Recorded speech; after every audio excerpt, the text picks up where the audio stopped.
스님 안녕하세요. 반갑습니다. 스님 오늘의 본문은 무엇인가요? 오늘은 네. 하늘에 태어나는 사람들 있죠? 네. 천당, 극락에 갈 사람들 이야기를 주제로 해서 얘기해 보겠습니다. 네. 좋은 본문 부탁드립니다. 자기나 남을 위하여 또는 재물과 오락을 위하여 거짓으로 말하지 않으면 그것이 곧 하늘에 나는 길이다. 아함경에서 얘기한 얘기예요. 천수경에서 나오는 십악을 십선으로 행하면 하늘에 태어난다고 했어요.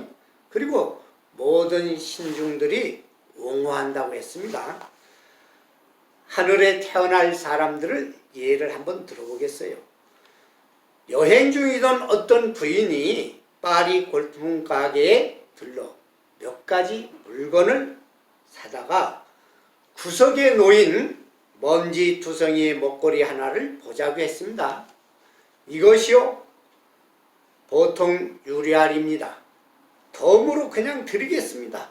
그런데 고국으로 돌아온 부인은 우연한 기회에 유리알 목걸이 보석을 감정원에게 보이게 되었습니다.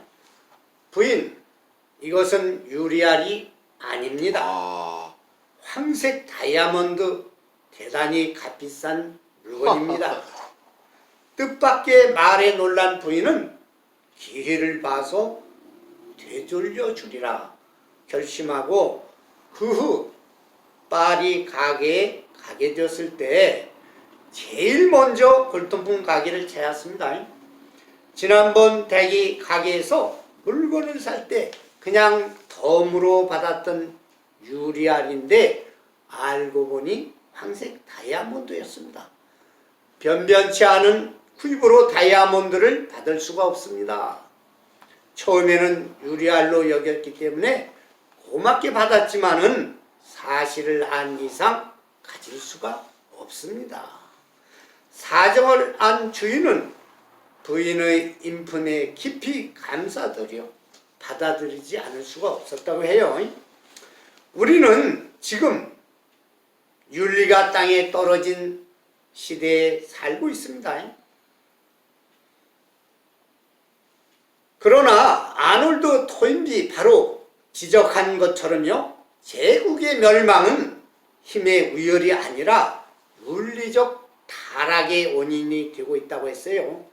한 인생을 얘기할 때 우리에게 가장 중요한 점은 얼마나 건강하고 진실한 윤리의식을 지녔는가 하는 것입니다. 아름다움은 실천이에요. 아무리 아름답고 훌륭한 말도요, 실천이 따르지 않으면 아무런 보람이 없다고 법구경에서 얘기합니다. 진리란 바로 우리들이 상식 안에 흐르고 있다는 것이에요. 그것을 더더하기 위해서는 다만 스스로 듣고 배운 바를 몸소 실행하여 체득하는 길밖에 없다고 했습니다. 그러므로 옛 어른들의 말씀에 1000가지 생각이 한 번 실행만 못하다고 했습니다. 소설가 서머셋 몬이 무명 시절에 책을 한 권 냈는데 광고비가 많이 든다는 이유로 출판사에서 광고를 내주지 않았어요. 그는 여러 날 궁리 끝에 좋은 생각 하나를 떠올렸습니다.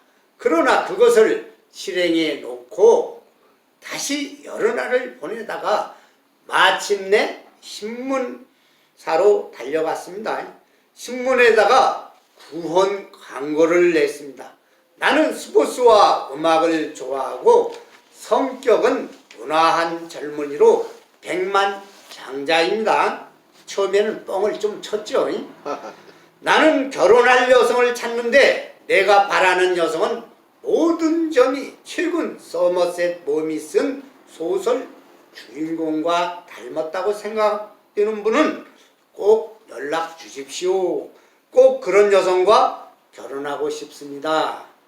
그러자 그 소설은 날개 돋친 듯이 팔려 일주일이 못 돼서 매진되었고 그로부터 몸은 많은 부와 명성을 얻게 됐다고 했어요. 우리는 무슨 일을 하기 전에 많은 생각을 하지만 생각을 굴리다가 포기해버리는 일이 허다하다. 아무리 좋은 생각이라도요, 실행이 뒤따르지 않으면 아무 소용이 없다는 것이에요. 박금의 꿈, 모든 강물이 바다에 이르면 강으로서의 이름은 없어진다고 했어요. 그처럼 사람도 불법이라는 바다에서는 평등하다 했습니다. 증일 암경에서 나오는 얘기예요.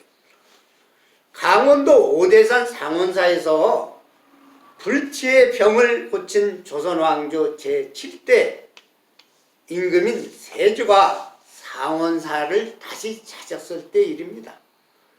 마침 공양 때가 되어서 세조도 자리를 함께 했는데 그때 어린 삼위승이 바루를 들고 세조의 면전에 불쑥 내밀며 말했습니다. 이처사 공양하시오. 세조의 성이 이시기 때문에 이처사라고 불렀습니다. 그 자리에 있던 스님들은 얼굴이 새파랗게 질려서 어찌할 바를 몰랐습니다. 그러나 정작 그 말을 들은 세조는 크게 웃고 오히려 그 삼위승에게 상품의 관직을 하사했다고 합니다. 역사적인 얘기예요. 일체 중생은 대자 대비 품속에 모든 평등하다는 부처님의 말씀을 세조는 이미 체득하셨던 것입니다. 모순과 대립을 부처님의 원흉무예의 절대평등한 자비사상을 이웃에게 일깨워 줬다고 합니다. 네. 스승의 가르침을 기꺼이 받아들여 그 손에다가 이익을 잘 헤아리면 훌륭한 지혜를 갖추게 된다. 부정선사의 말없는 인욕정신을 말하는 겁니다. 무리하게 구하지 않고 분수껏 만족하며 남을 속여 생활하지 않고 다만 법답게 구하되 법답지 않은 것은 따르지 않는 것을 바른 생활이라고 한다. 중아함경에서 나오는 얘기예요. 우리는 경전을 통해서 선한 일을 하면 천국에 태어남과 설령 잘못했다 하더라도 진참회를 통해 다시 잘못을 하지 않을 때 좋은 곳에 태어남을 알았습니다. 경청해 주셔서 대단히 고맙습니다. 천명사 주지 이남 금가입니다. 감사합니다, 스님.